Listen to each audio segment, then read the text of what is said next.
നിങ്ങൾക്കറിയാം കാലാവസ്ഥ വ്യതിയാനം കൊണ്ട് ലോകത്തെ എനർജി സോഴ്സ് എന്ന് പറയുന്നത് ഏറ്റവും കൂടുതൽ ഗ്രീൻ എനർജിയാണ്.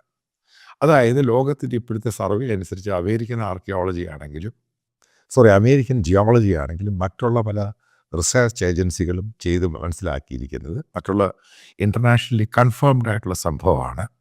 അതായത് ആർട്ടിക് ഐസ് ഉരുകി കഴിയുമ്പോൾ കാനഡ അമേരിക്കയുടെ റഷ്യയുടെ ആ ഭാഗത്തെ ഐസുകൾ ഉരുകി കഴിയുമ്പോൾ ലോകത്തിലെ ക്രൂഡ് അതായത് ഓയിൽ അതിൻ്റെ 13% ഈ ആർട്ടിക് മേഖലയിലാണ്.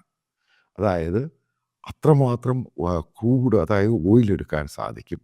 അതേപോലെ ലോകത്തിൻ്റെ 30% ഗ്യാസ് എന്ന് പറയുന്നത് ഈ മേഖലയിലാണ്. കാരണം ഇപ്പോൾ ഐസ് ഇങ്ങനെ മൂടിക്കിടക്കുന്നതുകൊണ്ട് അവിടെ എക്സ്പ്ലോർ ചെയ്യാനൊന്നും പറ്റുന്നില്ല.